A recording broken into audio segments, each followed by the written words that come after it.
Banyak banget riset-riset di university yang it's very potential untuk dijual ke masyarakat, untuk di commercialize, gitu ya? Kalau gue bilang commercialize, di commercialize, tapi memang nggak kelihatan aja gitu sebenarnya. Kalau kemarin my team goes to all this science technoparks gitu, visiting satu-satu, banyak banget, nggak ketahuan idenya aja. gitu ya. Ide, even udah jadi kayak implementation in a small scope. Ya, lu ukur aja ya tingkat kepuasan dan lain-lain. Tapi kalau mau lebih next level, having that membership, loyalty, even your own platform untuk ngukur apakah nih orang bener balik lagi ke lu.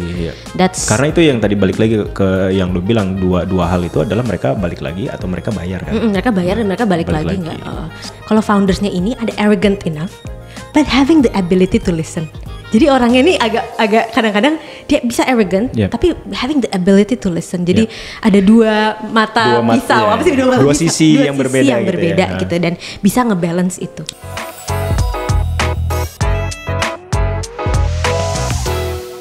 Halo Nalar People, balik lagi sama gue Ray. Kali ini gue kedatangan dengan co-foundernya Impacto. Actually it's Impacto. Impacto, oke. Gue salah ngomongnya, Impacto langsung di Zahra. Hai Mas Ray. Thank you for coming ya today ya. Thank you so much for inviting. To have you here. Thank you so much for inviting me as well. Always. Gue ini dong ngobrol dong, katanya gosip-gosipnya lu dulu itu penyanyi ya. Iya. Iya. Kok bisa dari ini sih? Gue pengen denger ceritanya journey lu dari lu lulus kuliah, dulu kuliah lu di UI ya. Abis itu nyanyi, sempat jadi professional singer, and then sekarang Impact tuh di di tech ya, di industri tech ya. Boleh dong. Kind of interesting. So ini aku nggak yakin pernah cerita sih sebenarnya sama orang sebelum ini yang kayak publicly kayak gini. Gitu, which is itu nggak apa-apa. Yes. Jadi waktu tahun 2000, I think gue nyanyi kan dari kecil ya, dari umur 11 tahun. Dari 11 tahun? I was like a kid singer gitu kan, coming from this lomba nyanyi nasional gitu yang. Wow. And then it was like a very big thing back then gitu ya. Jadi emang nyanyi dari kecil. So have been like, kalau karir nyanyi itu mungkin udah 11 tahun lah kalau dihitung dari 2008 sampai waktu itu 2018 gitu kan. 2018 tuh 10 sampai 11 tahun. Tapi di titik itu sempat ngerasa kayak kalau nyanyi tuh gini, I love to create impact. Impact dalam artian ngebantuin orang. So I love to create kayak bantuin orang gitu, dan seneng ngajar sebenarnya. Seneng bisa even small things, you know, kayak ngajarin orang nyanyi waktu itu gitu kan. Kayak kadang-kadang suka ngajarin orang nyanyi, kadang-kadang dan lain-lain yang small thing ngajarin orang tuh seneng banget gitu. Terus waktu di 2018 sempat ngerasa I want to make something yang impactful gitu kan, yang memang ngebantuin orang. Terus udah gitu kuliah di FISIP lagi gitu ya, waktu di UI, di FISIP kan, di KOM. Di situ benar-benar ngerasain benar-benar movement gitu ya, gerakan gitu ya, gerakan sosial. Banyak bantuin juga kayak kajian strategis gitu ya, hal-hal seperti itu. Ngelihat kayaknya I want to do something yang lebih helpful for the society back then kayak gitu. Dan belum tahu mau ngapain, ya. And then I go to media studies. Di komunikasi itu ada kayak jurusan media studies. So I learn about more into critical, kayak mazhab kritis gitu. Those kind of things. Ya, dan filosofi, dan those kind of stuff. Digital itu salah satu pembahasan yang very common di media studies, karena this is a new media yang konsekuensinya, dampaknya itu belum bisa, banyak yang masih harus diriset gitu ya pada saat itu. Dan sampai sekarang pun kayaknya dengan ada AI, with all those kind of things, there are a lot of things to research about the impact to society gitu, dampak media itu apa gitu ya. Jadi banyak terekspos to digital. So I was like, S2 mau ngapain nih gitu loh. Jadi waktu itu mikirnya dari S1 mau langsung S2. Jadi langsung dari 2019 lulus tuh mau langsung I just want to go directly to S2.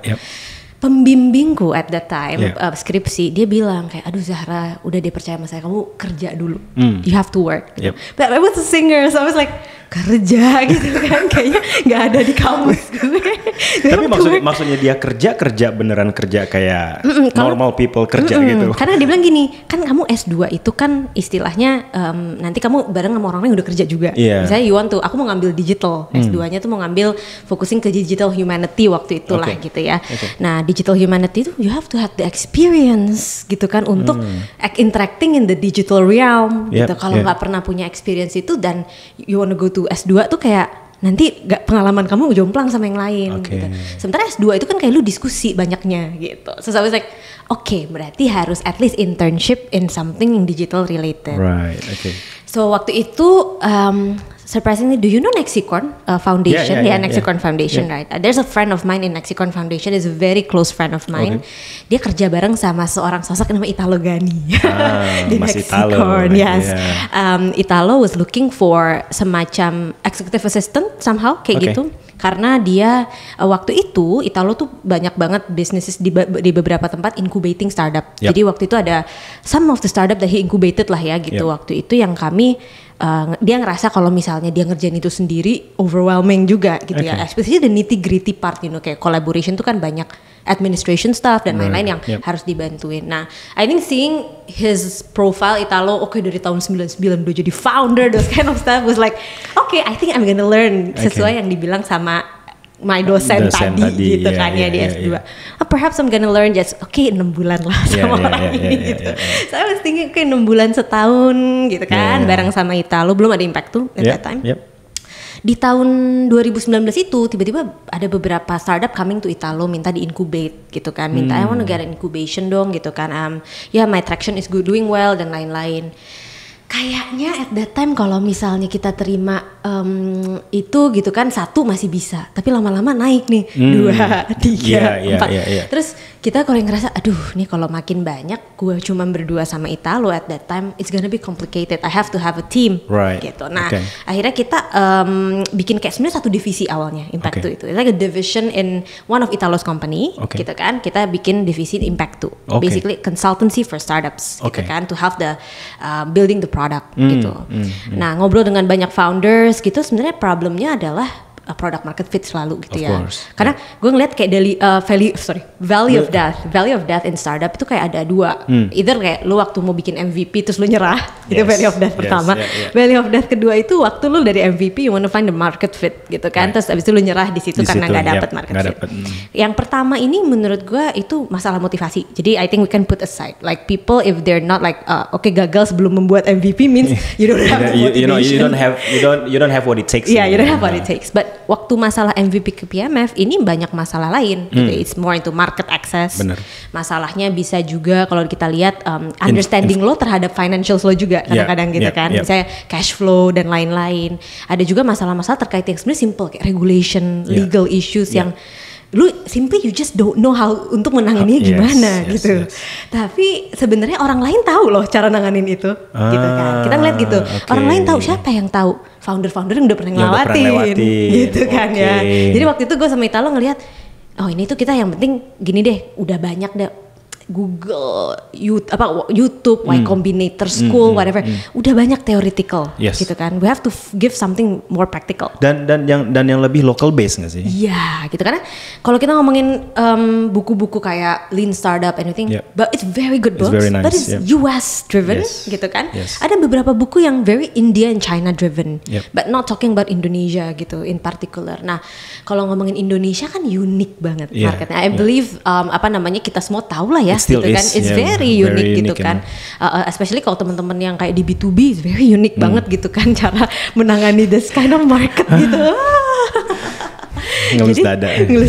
Jadi waktu kita ngelihat I think ini knowledge practicalnya tentang Indonesia yang megang nih founder-founder yang lebih senior.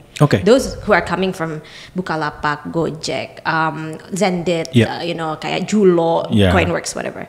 Jadi waktu itu kita ngumpulin teman-teman Italo, mau nggak sih lu bantuin dong give back to our startup community. Jadi starting gitu.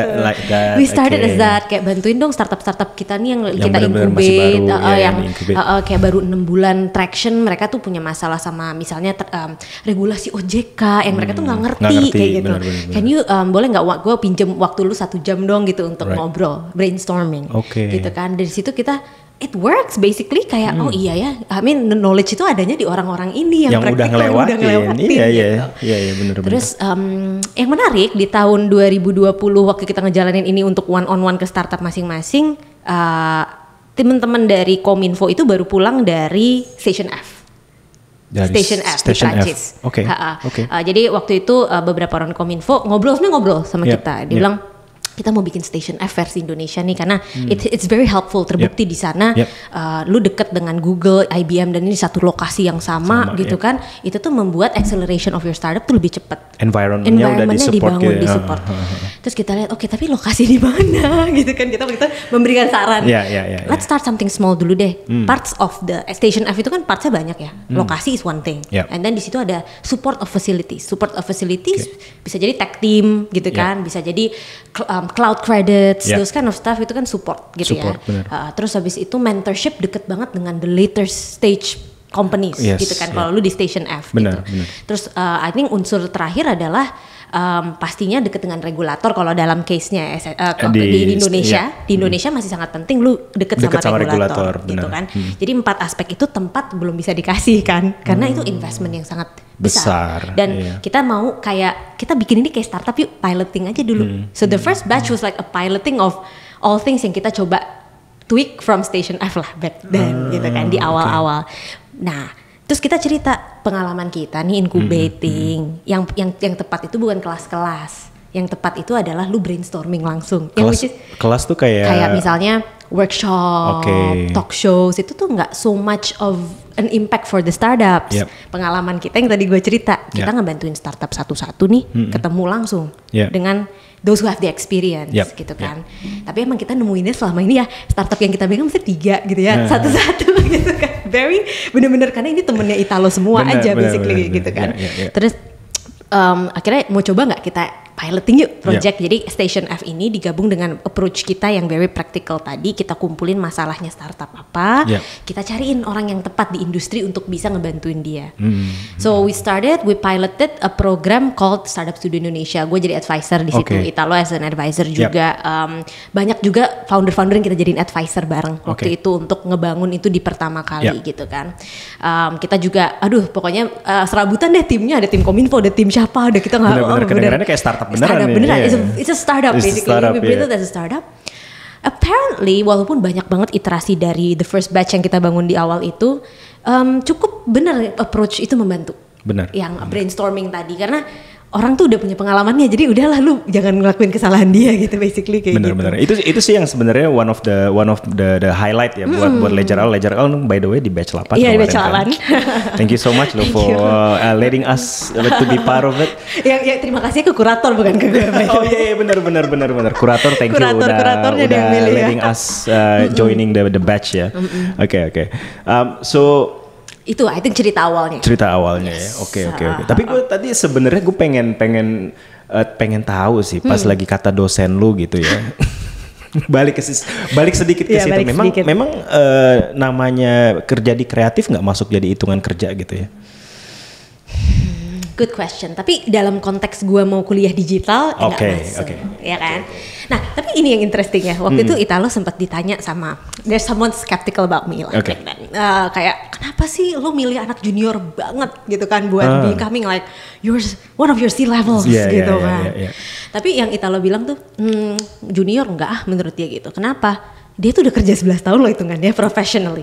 Dia ngebangun her own kayak branding her own music mau kayak apa, business wise kayak apa, ditikam-tikam sama industri kayak apa, udah ngerasain loh anak ini 11 tahun gitu kan. So I don't think that she's a green kayak dia like green kayak fresh grad gitu kan. Itu yang gue ngerasa sebenarnya gue memperhitungkan itu. Completely agree. I completely agree with that approach. Gitu sih, kalau gue jadi ngeliatnya sekarang, I think it's kind of like in terms of building me as a professional person, itu membantu. Tapi dalam digital perspektif, memang aku harus ada tambahan pengalaman gitu waktu itu. That's right. Ya. Good. So dari yang lu pertama mulai impact tuh gitu ya, do you feel like you've achieved what you were planning to do? Interesting question. I mean it's a work in progress always, right? Namanya juga it's a business, it's a endeavor kayak gitu kan, selalu work in progress gitu. But how do you feel until today? Do you feel like you've achieved what you expected at the beginning atau? Yeah, I think the problem is kan kalau kita mau achieve sesuatu ada ujungnya berarti kan, the goal kan. The goal is always changing time by time. It's like a moving goalpost gitu kan ya. Goalpost ya. Kalau kita ngelihat dari Impact 2 di awal gitu, goalnya itu kan sebenarnya untuk bisa ngebantuin startup in the sense that to get product market fit. I think we have some successful cases on that gitu kan. Those who are, yang kita tahu either kayak profitable businesses sekarang gitu yang even gak butuh VC money lagi karena udah profitable, or those who are like you know like having this new in funding dan everything itu juga ada yang ke arah sana. Jadi kalau kita ngelihat dari goal pertama kita nih di awal, I think we kind of achieve it for some of the startups gitu ya. Tapi sekarang goal kita tuh getting bigger gitu. I think we want to help not just startups but also any tech driven companies gitu kan. Nah di goal baru ini yang gue ngerasa masih jauh nih jalannya gitu kan. Karena kalau ngomongin kata-kata product market fit kan gak dikhususkan hanya untuk startup sebenarnya. Benar. Misalnya tech companies yang udah gak startup pun bikin produk baru harus product market fit. PMF juga mesti assess lagi kan. Iya gitu kan. Jadi dalam case itu kita merasa kayaknya kita mau bantu lebih besar lagi. Nah itu belum achieve di situ ya. Tapi kalau untuk goal di 2019 helping startups, early stage startups untuk going to the next scale, I think we kind of like gue nggak mau sombong gitu sih. No, I think like we mentioned at the beginning, right? The goals is always a moving goals gitu. It's a moving goalpost gitu. Jadi I think you have the rights to be kayak happy lah where it's at the moment gitu. Cuman ya of course kalau misalnya kita udah stop di situ aja ya you're not gonna move to the better, right? Betul. Nah, lu udah ngelihat industri startup ini dari udah lumayan lama gitu ya? Nggak lama juga sih, gue banyak diceritain sama Italo malah. Wow. Dan you know right how it was back then gitu. Yes. Nah, industri startup dari mulai lu tahu sampai sekarang perbedaannya tuh seberapa jauh sih? Like what's the biggest difference gitu? Interesting. At least from the stories of the coaches that I heard, because jadinya beberapa dari mereka is becoming like my close friends juga gitu ya. Especially metrics sih kalau sekarang ya, yang berubah banget cara orang ngelihat bisnis metrics gitu ya. Gue ngelihat dulu tuh memang kayaknya market share for startup is very important. So when you have like, kita bikin bisnis ini nih, market share-nya tuh kita harus bisa acquire more than 50% of market share. So that was the goal back then, the monopoly play, gitu. That kind of stuff itu di tahun dulu 2011 itu ya, that kind of itu. Winners take all kind of mentality gitu ya. Yes. Kalau sekarang gitu kan, karena I mean the industry is growing gitu kan. Nah pada akhirnya memang balik lagi business metrics is very important. P&L is very important. Cash flow is very important. Jadi the way people run their businesses back then compared to now, strateginya bisa jauh berbeda gitu kan ya. Ini juga kelihatan sebenarnya dari beberapa startup yang kayak dulunya misalnya very tech driven online semua. Now mereka opening like the offline channels banget gitu kan. Kayak the growth of Sociola in their offline stores itu kan salah satu contoh. Ya lu balik ke bisnis as usual. It's P&L gitu kan, profit and loss. So basically I think that's the kind of difference gitu kan. Terus makin kompetitif juga karena startupnya makin banyak gitu. Jadi I think yang pada akhirnya yang bisa menang adalah yang memang punya that strive. Gitu kan. Ya gitu. Kalau dulu mungkin kayak nggak banyak yang tapping into that business kan. Tapi juga dulu gue denger ceritanya juga pas lagi tahun berapa ya, 2015 2014 tuh baru awal-awalnya Gojek, Tokopedia kayak gitu-gitu. The support system tuh nggak sebanyak sekarang ya. Benar. I think the support system in the sense that even gini, gue diceritain sama teman-teman dari kayak kementerian-kementerian itu kan baru membahas yang namanya startup itu setelah Pak Jokowi pulang dari Silicon Valley. Itu tuh tahun berapa aku lupa ya, 2014 kayaknya ya Pak. Waktu itu aku ingat Pak Jokowi itu pulang dari Silicon Valley ngebawa kayak Nadiem and all these founders ke sana. Which is Italo is one of them that goes gitu at that time to Silicon Valley. Baru dari situ ada kepikiran bahwa startup ini adalah harus kita dukung secara ekosistem gitu. Itu baru datang dari situ. Dan berarti kan baru mulai ada dukungan itu di situ kan. Dia mulai 2000. Aku lupa ya, 2000 berapa 14 ya? 14 ya, if I'm not mistaken. Mungkin bisa dicek aja di Google. Tapi dari situ baru ada inisiatif untuk let's gitu kan help this digital economy, bantuin startup itu baru di situ dari sisi government. Especially kalau dari sisi, nah ini mungkin non government, misalnya swasta ngebantuin startup pun ya setelah baru di situ karena ada kepercayaan gitu. Mungkin the global companies kayak yang gue bisa sebut kayak mungkin Block 71 dan lain-lain baru datang tuh gitu kan ke Indonesia gitu kan. Jadi ya itu di awal-awal memang mereka kayaknya berjuang sendiri ya gitu kan. kalau kita lihat ekosistem investors pun kan sangat terbatas banget gitu kan. Itu ya maksudnya I mean the story of like East Ventures juga itu kan juga Wilson baru berapa timnya back then gitu ya. Itu very small team gitu. Jadi I think in that case memang ya dukungan masih super limited. Jadi harusnya sekarang nih 2024 yang bikin startup harusnya udah punya support yang jauh lebih banyak sekarang. Tapi I think one thing sih, support itu cuman ada di wilayah tertentu. Nah, I think so. Misalnya support tuh cuman ada di kota-kota besar kan, gitu. Even kayak kita waktu itu baru visit ke daerah, ke satu daerah di Jawa, aku nggak mau cerita di mana. Tim kita baru visit ke sana gitu ya, kita compare the startup, ada nggak yang bisa kita scouting untuk jadi the next big thing, whatever gitu.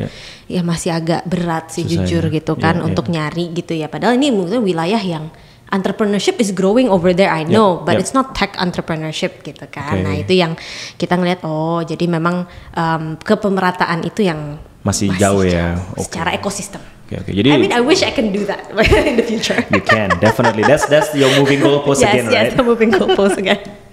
Oke. Nah, menurut lu tuh sekarang kayak typical startup yang punya impact yang gede tuh yang modelan kayak gimana sih? Interesting. Karena gini sih ya, tapi itu juga geser. Yes, of course. Dulu tuh kita B2C banget ya, Indonesia tuh kayak semua tuh very end user driven gitu. Nah sekarang itu mulai kerasa, kayaknya ini juga banyak gerakan dari atas ya, transformasi itu kan coming from above ke bawah gitu. Bahwa banyak sektor-sektor tuh yang harus didigitalisasi dan ditransformasi secara digital. Correct. Itu banyak gerakan kayak gitu.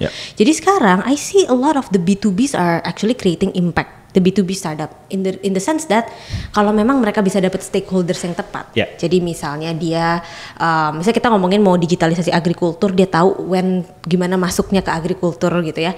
Itu bisa jadi gede banget. Tapi emang B2B companies ini sekarang menurut gue yang bisa kasih impact malah from my point of view.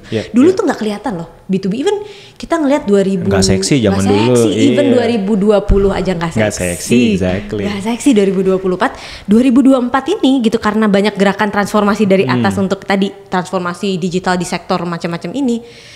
Terus kita juga ngelihat mungkin in the sense that perusahaan besar, multinational companies maupun BUMN itu banyak banget sekarang juga udah punya roadmap to digital transformation gitu kan. Nah itu kan cuma roadmapnya aja.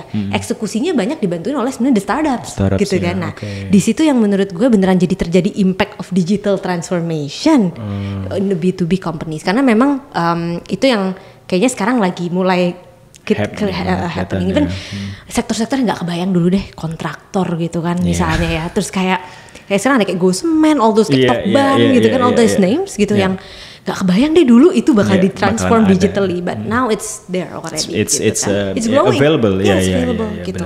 Itu yang gue rasa sekarang ya at the moment. Kalau dulu sih memang you have to be B2C gitu kan, market share gitu kan. Kalau sekarang I think if you want to really create impact in the sense of digital transformation, ya itu sekarang B2B companies harus mulai jadi something dan di industri yang notabene-nya tradisional gitu ya, tradisional banget. Memang gitu ya. beratnya di situ. Makanya gue bilang siapa yang bisa nembus itu bisa jadi impactful gitu kan. In the sense like Gibran gitu kan, dia bisa nembus itu gitu, e-fishery gitu ya. I think itu yang menurut gue bisa impactful. Kalau beneran tertembus gitu ya. Nice, bener sih. Nah, gue pengen ngomongin lagi dikit tentang visi misinya Impact tuh nih. Apa sih yang kalau impact dampak terbesar yang pengen lu capai gitu?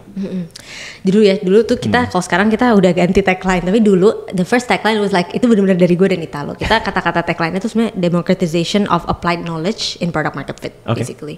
Jadi itu masih sama. Itu masih sama. I think kalau kita ngomongin knowledge tentang product market fit itu nggak cuma ke startup harusnya, tapi juga it applies to any business, right? Gitu kan. Jadi sekarang I think kalau kita ngelihat impact tujuannya kemana masih sama, democratization of knowledge in product market fit. Tapi kita mau kemana-mana nih gitu ya, kemana-mana dalam artian corporation juga, even government gitu kan. Even kita juga sekarang mau ngebantuin university based innovations. Gitu banyak banget riset-riset di university yang it's very potential untuk dijual ke masyarakat. Untuk di commercialize. Kalau gue bilang commercialize, tapi memang nggak kelihatan aja gitu sebenarnya. Kalau kemarin my team goes to all this science technoparks gitu, visiting satu-satu, banyak banget, nggak ketahuan idenya aja. Gitu ya. Ide, even udah jadi kayak implementation in a small scope. But no one knows about it, dan sayang gitu kalau nggak di-commercialize. Jadi kita mau mulai masuk juga tuh ke ranah-ranah itu. That's gitu very kan. interesting. Jadi lu ngeliatin skripsi anak-anak kuliah gitu satu-satu. Biasa dosen-dosen jadi ngeliatin, oh ini nih mereka riset ini nih, ada riset tentang hidrogen, riset tentang apa yang, wow, this is something yang if you can commercialize it, it's gonna be big. But mungkin dosen kan juga ngajar apa sibuk apa, how we can help you to get the product market fit. That's also something yang product market fit itu makanya kemana-mana. Itu yang kita, I think impact tuh, we're still the same product market fit, but we want to scale this up into more things gitu kan. Itu yang kayaknya that's the goal in the future. Nice. Nah, sekarang nih untuk mungkin yang banyak anak-anak startup yang pengen dapat insight nih, sebenarnya PMF itu apa sih? Gue dapet PMF, definisi PMF itu beda-beda nih, dari si ini ngomongnya ini ngomongnya ini gitu. Cuman interesting gitu. Yang gue tangkep dari semua yang ngomong tentang PMF nggak ada yang salah, emang kayak gitu. Jadi tapi kalau menurut lu how do you define PMF ya? Dulu gue juga nggak bisa menjawab ini, baru 2022 kayaknya bisa ngejawab. Jadi kita ngelihat PMF di Indonesia itu kita benar-benar database sih kalau kita ngelihatnya. Database, jadi waktu kita SSI beberapa kali, orang tuh banyak yang gue tuh udah PMF belum sih? And then we cannot answer. We cannot answer as a mentor. Waktu itu kita, why I cannot answer this ya? Is it gitu udah PMF belum? And then gue mengajak lah seorang temen kita gitu yang sekarang which is part of Impact 2 gitu ya, Mas Arya, shout out to Mas Arya. One of our kenal Mas Arya. Business analyst di Impact 2, our senior analyst, kita ngebangun modeling namanya kayak product market fit financial modeling. Itu untuk gue bisa tahu PMF atau enggak. Nah, akhirnya kita tahu nih satu, PMF itu kalau your client is staying with you, ini retain. Jadi kalau udah kita akuisisi klien terus dia cabut dalam 1 bulan 2 bulan, probably that's not PMF, gitu kan. You have to retain that gitu kan. Tapi kan ya nggak mungkin dong gue nge-retain like all of my clients, of course pasti ada yang churn, adalah masalah gitu kan. But at least you find kayak kelandaian, apa sih kelandaian itu? Equilibrium. Jadi misalnya retention lo awalnya 100 tuh lu nemuin kayak satu titik di mana nggak akan turun lagi. Kalau itu turun terus, that's not a PMF. That's not a PMF. In the long term, active users tadi, retention of active itu juga harus berkaitan dengan your unit economics pada akhirnya. Kan kalau lu bisa mempertahankan klien selama mungkin, revenue lo akan bertahan terus lah. Kalau bahasa kita kan lifetime value ya, gitu. Lifetime value-nya bertahan terus, lo harus manage your cost kan, gitu. Nah, when you have like this good unit economics, atau kalau istilahnya tuh ya LTV to CAC ratio gitu kan, atau kalau gue lebih senangnya LTV to sales and marketing expenses ratio. Bahasa gue lebih senangnya itu ya. Ya depends on itu, menurut gue juga a sense of product market fit sekarang. Kalau dulu kan ngomongnya user aja. I think sekarang di market yang sekarang financial tuh udah harus combine dengan that PMF as an indicator of PMF gitu kan. Kayak mungkin kayak lu bilang tadi retention, ya mungkin retention lu bagus gitu. Cuman the question is anyone pays? Ya. Kan kita sering ngeliat tuh kayak, oh ya kita retention 70% retention, terus bayar nggak orangnya? Enggak. So it's not a PMF ya? Is it a PMF? No, gitu kan. Kalau di kita itu. Nah sekarang gue minta tolong satu lagi. Ini kan yang nonton kan juga bukan cuma anak-anak startup kan? Benar, itu dia. Tadi gue kayak berusaha tone down. Makanya kalau misalnya anak-anak, taruhlah ini yang nonton juga suka banyak entrepreneurs konvensional gitu. Entrepreneurs. Imagine lu buka toko kopi gitu. Buka toko kopi. How do you know kopi lu tuh PMF? Bisa kayak ngasih. Ini menarik ya. Ini agak susah ya. Gimana lu tahu kopi lu tuh PMF gitu? Tapi gini sih, karena kalau kita bisa ngukur yang tadi gue bilang retention, itu karena kita ngukur data kalau di tech companies. I think that's the tough part when it comes to non-tech companies. Makanya dari Impact tuh kita belum going that path kan. Karena kalau kalian nih di tech companies, data tuh udah present. You guys have all this event-event yang kalian track gitu kan datanya. Kita bisa lihat dari situ semua. Kalau di kayak perusahaan kayak ya itu kayak kopi gitu kan. Terus ada dulu tuh sempet yang masuk ke salah satu program kita, perusahaannya tuh ini jualan apa kayak women sanitary gitu ya. Itu juga agak berat karena kecuali lu jualannya itu via Gojek or Tokopedia or like the existing tech companies, susah mengukur apakah orang itu ID itu balik lagi nggak sih ke lu. You never know about it. Jadi yang lu pengen tahu tuh sebenarnya, kalau misalnya gue beli kopi, di A nih, toko kopi A toko nih lu kopi beli. A gitu ya. Lu beli. Nah, lu kayak lu harus nge-track mereka dengan membership card gitu misalkan kayak gitu ya. That's something that you can actually do as a toko kopi menurut gue gitu. Lu punya membership card. Makanya kalau gue ngelihat all this big retail tuh banyak yang Kak mau membership nggak? Iya, loyalty card gitu kan. Ya, jadi setiap kali lu tracking ya itu. Jadi kalau misalnya lu jadi gue bikin kopi terus ada semua harus pakai membership card gitu kan. Itu probably works. Probably works ya. Nah, jadi gue ngukur ini orang balik lagi ke gue tuh setiap berapa lama kayak gitu. Kalau misalnya tiap hari, wow ini bagus banget gitu ya. I think a lot of the retailers sekarang doing that kan. Ya kayak bisa loyalty platform, bisa bentuknya mereka punya aplikasi sendiri sama benar. Itu memang untuk mereka bisa track orang ini balik atau enggak sih, atau udah sekali pakai udah gitu kan. Tapi some easier metrics for non tech itu biasanya gue pakai udah ini aja deh apa namanya tuh, kok gue jadi lupa ya, bukan tingkat kepuasan ya, jadi di otak gue ini lagi finance banget nih dari kemarin ngurusin startup finance, kenapa jadi MPL ini apa, kok gue jadi lupa ya, kayak for you untuk ngukur kepuasan itu loh, damn. Ya oke, nanti let's find probably nanti bakalan pop up lagi. Ya. Tapi kalau gue lebih seneng kayak itu, kayak lu ukur aja ya tingkat kepuasan dan lain-lain. Tapi kalau mau lebih next level, having that membership, loyalty, even your own platform untuk ngukur apakah nih orang bener balik lagi ke lu. Karena itu yang tadi balik lagi ke yang lu bilang, dua hal itu adalah mereka balik lagi atau mereka bayar kan. Mereka bayar dan mereka balik lagi enggak. I think yang interesting ya kayak social, gue social terus ya, sorry. Tapi ini menurut gue emang case yang very Indonesia. Karena orang tetap beli itu kan offline. Tapi tetap kalau lu ke social store ya, it was very interesting for me. Mereka nanya kayak, Kak minta nomor teleponnya yang terdaftar di social. Jadi memang mau gue transacting offline, mau gue transacting online, mereka ngukur kan data itu tetap. Itu jadi ID lo. Itu jadi ID gue tetap gitu. So jadi it's easier to track gitu kan. Nah itu yang bikin menurut gue, even dia offline store, tetap dia bisa ngukur tuh yang menarik dari sebuah social store gitu. Interesting. So see, this is why we said at the beginning kan, PMF is not just for tech company aja gitu. No. Oke. Nah, gue pengen touch sedikit nih tentang women entrepreneurships. Tough. How do you see women entrepreneurships di Indonesia gitu? Kayaknya kan kalau misalnya gue lihat mungkin I don't know if you have the data ya, tapi mungkin you don't have the data. Like mungkin komposisi antara women entrepreneurs dengan male counterparts itu mungkin lumayan cukup jauh ya. Kelihatannya cukup jauh gitu. Now, how do you support this? Interesting. Jadi gini sih, kalau gue ngelihat ini, we had a discussion about this dari 2020 awal gitu kan. Kayak di program-program impact tuh. Jadi kalau if you are a women founder, lu dikasih nilai tambahan actually. I see. You get a +1. Ada dua faktor gue. A women founder and also kalau lu coming not from Jabodetabek. So founders coming from outside, from the other regions of Indonesia ya. Kalau lu di luar Jabodetabek tapi lu Korean ya beda lagi ceritanya.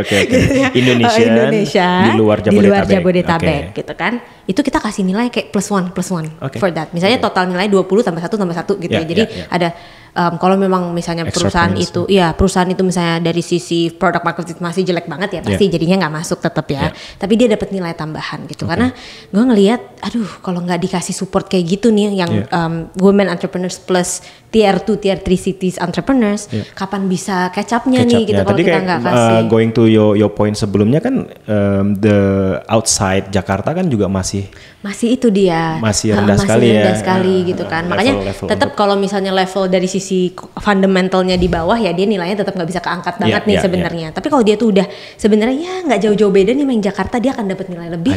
Hopefully mereka dapat akses lebih gitu kan. Benar. Jadi memang itu yang, karena sometimes you just need to give that opportunity kan. Ya. Dan ada beberapa yang waktu itu kita explore nih yang untuk di luar tier cities ya. Kita explore gitu-gitu, ternyata mereka kalau kita bantuin bisa coming to other regions selain regionnya mereka. Jadi fokusnya cuma misalnya aku cuma fokus Jawa Tengah aja tadinya. Padahal solusi ini use case-nya di Jawa Timur, Jawa Barat tuh banyak yang bisa gitu kan. Nah, hal-hal kayak gitu yang sebenarnya kita harus lihat juga kan. Nah, itu. Kalau women specifically, makanya di program-programnya Impact tuh pasti ada yang women founder. Itu udah pasti ada di setiap batch gitu tuh pasti ada. Komposisinya bisa sama atau enggak kayak laki-laki, belum sayangnya. Tapi belum. Nah, balik ke fundamental, pertanyaan fundamental sih sebenarnya harusnya ini yang gue tanyain pertama. Why it's important? For me, why is it important? Yeah. Good question. Kalau dari gue ngelihatnya gini sih, gue sama Italo combination. Jadi gue bertiga founder tuh gue, Italo, Burita, two women, one man, right? Okay. Saat mungkin ada beberapa pola pikir gue dan Italo yang sangat berbeda gitu kan. Kalau gue ngelihatnya tidak hanya faktor ini perempuan laki-laki sih, tapi lebih kayak personality kita emang ada different gitu kan. Tapi memang ada beberapa yang dari sudut pandang perempuan dan sudut pandang laki-laki itu bisa berbeda dan itu becoming vibrant banget company-nya menurut gue. Jadi nggak like-minded gitu kan. Dan jadinya kita pun lebih sensitif to human users kalau di kita women founders gitu. Karena I'm a woman, so I become more sensitive gimana kita bisa meng-cater customer yang women, which is the founders. I understand your needs gitu. Dan Italo bisa come up with the male founders kayak gimana, and the female founders gue yang datang dengan Burita gitu ya. Jadi I think this kind of dynamic itu bikin kita bisa serve of the customers hopefully, karena customer drivennya kan dapat konteksnya nih, konteks sebagai women founder dan male founder. Emang yang the best is a combination. Combination. Karena kan not that I say that kalau lu solo founder you're not going anywhere gitu kan. Tapi yang paling perfect tuh katanya kalau gue ngobrol dengan banyak banget orang-orang visi juga, three founders gitu kan. Nah itu kalau ada combination of women and men, very good. Even kalau misalnya di YC juga mereka nggak lebih mementingkan 2+ founders kan. 2+ founders, yes, 2+ founders. Jadi kayak katanya kayak the acceptance di situ kalau misalnya solo founders a bit hard gitu. So maybe like what you're saying, they complement each other. Complement each other. That's true. Kan I mean the market fit. Ini lu harus ngerti market banget ya. Nah kalau konteks itu kan penting dalam mengerti ya gitu ya. So having a context of being a woman and being a man itu kayaknya kalau di-combine would be perfect gitu sih kalau gue ngelihatnya gitu kan. And also I cannot say this, but personality wise kadang kita bisa ngelihat bedanya. Compassion lebih ada di women gitu kan mungkin, tapi logical decision making mungkin kadang-kadang biasanya lebih banyak dilihat di men founders gitu kalau dari kita ngelihat so far. Dan tapi digabung tuh jadi menurut gue bagus banget. Excellent. Gitu. Oke. Nah, lu waktu udah ngeliatin banyak banget startup kan gitu. Ada nggak sih kesamaan kualitas founders yang sampai sekarang startupnya bertahan gitu dan even flourishing gitu ya? Ada kesamaan kualitas nggak di antara founder yang lo lihat? Interesting ya. Satu integrity sih. Gitu kayak I think some of the founders yang sekarang udah jadi gede banget. Aku sempat nanya sama Iren, partner East Ventures. Ren kenapa sih gitu kan dipilih sama Wilson sih orang-orang ini. Yang pertama memang integritinya ada gitu kan. Terus kedua tuh ada ini kalau gue sih mengartikan kata-katanya mereka itu kalau foundersnya ini ada arrogant enough but having the ability to listen. Jadi orangnya ini agak kadang-kadang dia bisa arrogant, tapi having the ability to listen. Jadi ada dua mata pisau, dua sisi yang berbeda gitu dan bisa ngebalance itu. Itu yang gue ngeliat setiap I find good founders yang akhirnya di Impact2 pun jadi gede itu, there this combination of dua sisi ini gitu kan. Dia thinking globally tapi ngerti local context gitu. Jadi bisa ngebalance all this stuff gitu kan. Dan kalau yang gue seneng banget itu dia arrogant enough but having the ability to listen to gitu untuk bisa dengerin feedbacknya customer gitu. Itu menurut gue that dua mata pisau itu is very important gitu kan.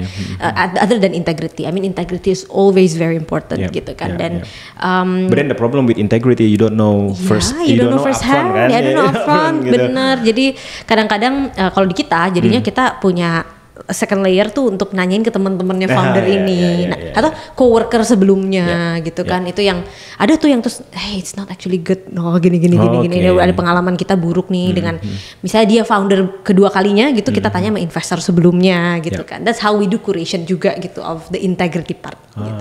But it's super hard you know. It is hard. It's very hard to know gitu kan karena udah ada yang kecemplung masuk nih ke community kita. Ternyata kita baru tahu gitu. Belakangan kayak gitu kan ya. I mean that's very interesting take ya dari sisi kualitas gitu. Ada satu lagi sih balik lagi. I think drive, ambition. Grit ya. Dan ini yang agak susah di entrepreneurs Indonesia tidak terkecuali tech. So impact tuh kita pernah bantuin UMKM juga gitu-gitu kan. Yang bikin I think problem itu adalah motivasi di Indonesia tuh kita kebiasaan dengan segini aja cukup lah. Santai lah. Makan hari ini besok. Nah itu kan ada yang nggak gitu banyak, tapi banyak juga yang I think kalau kita ketemu dengan entrepreneurs motivasinya ya cuma sampai situ. Itu nih kita gimana sebenarnya I think the aim to build more tech entrepreneurs adalah building more motivated people kalau gue ngelihatnya gitu. Ya lu tahu jatuh bangunnya kayak apa setiap hari, setiap minggu ada aja nulus gitu kan, nulus dadanya gitu kan. But you have to keep going. Nah itu yang good founders, I think those who have the ambition, the drive gitu. Kalau enggak sih kayaknya it's kind of hard. But then the drive, having the drive itself juga, you gotta look for what drives these founders, right? Benar. Like do you think like the one that driven by financial gain will always be successful? Oke, ada dua jenis founder ya. Yang motivated by the financial part of it, ada yang motivated by the goalnya mereka yang secara inner gitu. Jadi kayak misalnya I want to create a better life for entrepreneur gitu kan ya. Mereka punya this kind of goal. Menurut gue dua-duanya nggak ada yang salah gitu kan. And also always good to have a combination of both gitu. Tapi emang kadang-kadang jadi berantem sih. Kalau gue ngeliat ada beberapa case founder break up di Impact tuh yang karena terjadi beda goal itu. Yang satu mungkin mau exit cepet, yang satu maunya I want to build more big impact gitu kan. Nah itu memang agak susah kadang-kadang. Tapi nggak ada yang salah dengan being both. Tapi balik lagi, this is a company. You have to find money for lu ngebayar orang, lu ngebayar bayar listrik, bayar kantor, bayar employee. This is money. Of course. So if you're not having any drive towards the money part, agak-agak lu bikin NGO aja gitu kan ya. You're making a charity. Yeah, you're making a charity. That's fine juga, nggak ada yang salah menurut gue. Tapi mungkin goalnya. So that's very important ya. Value of the founders mesti di-set berbarengan di awal sebelum mulai, sebelum kerja bareng. Very important. Did you do that with Italo? No. Tapi apparently gue sama Italo tapi sambil jalan gitu ya. Sambil jalan gitu dan actually gue on board a new founder di tengah juga sih yang complementing yang gue dan Italo lemah. Satu lagi deh founder nih, ada satu lagi. Boleh. Self awareness sih kalau menurut gue. Kadang-kadang tuh founder suka gini, gue bisa, I can do everything man, like I'm a chief everything officer gitu kan. Gitu. But udahlah, bear in mind that nobody can do everything gitu kan. Jadi gue sama Italo udah tahu nih kalau gue tuh jagoin detailing. Italo tuh jago canvassing, nurturing people, pokoknya sales, concepting dan gue jago ngedetailin his concepts. Terus yang kita berdua nggak jago ada nih finance. None of us are good in like tax, accounting, legal, HR. None of us. Jadi waktu itu kita harus on board operations yang benar-benar administrative operations yang perlu detail banget. So akhirnya kita on board a very well seasoned CFO di tengah gitu kan. Yang kebetulan alhamdulillah dia mau join kita. Gitu kan, tapi itu karena gue tahu kelemahan gue dan Italo banget. Gue tahu kayak we are very self aware, kita nggak jago di situ. We have to onboard someone. Itu very important for founders. Jadi nggak ada egonya gitu untuk gue jago di semua hal. No, nobody is good in everything lah. Gitu kan. That's very good sih, self awareness. Iya, self awareness. Tapi kadang-kadang juga ada yang tapi kalau misalnya yang dia self defeating nggak mungkin jadi founders biasanya. Iya, itu balik lagi ke motivasi tadi, ya kan. Tapi self awareness bahwa lu tahu bahwa lu nggak perfect dan you have mistakes, so you have to find someone yang bisa ngebantuin lu. That's true. So it's a good segue to the next question sebenarnya. Nah, so lu bilang founder itu kan nggak perfect gitu ya. We have our blind side di mana gitu kan, ada kekurangan di mana gitu. Nah, cara terbaik untuk ngebangun jaringan dan kolaborasi strategis. This is a good point. Ikut Impact tuh. Bener loh.